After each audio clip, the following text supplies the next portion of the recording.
Ini wawancara saya khusus dengan Gede Sukrade mengenai situasi tamu yang agak sepi untuk sekarang ya.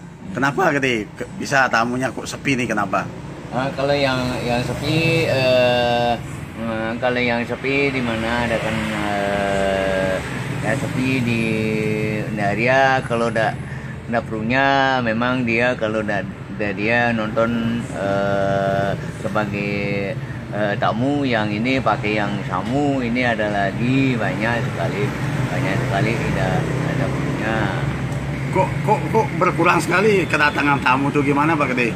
Yang tamunya di mana? Kalau dia nonton lagi banyak sekali ada tamu restoran lagi banyak sekali ada perubahannya. Apa perlu diadakan acara tari-tarian nih Pak Gede? Ada tariannya ada.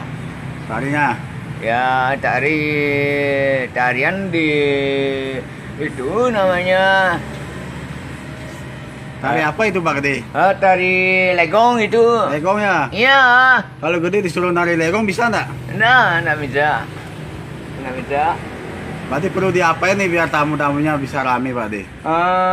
Kalau yang rame juga yang kalau udah dia nonton ini rame juga yang ini kan kalau udah juga memang dia kalau udah perlunya memang Perlu diadakan apa nih biar tamunya rame gitu? no lagi Apa perlu dipromosikan nih harga murah-murah nih? bisa Bisa? bisa Oh, nana mau bisa.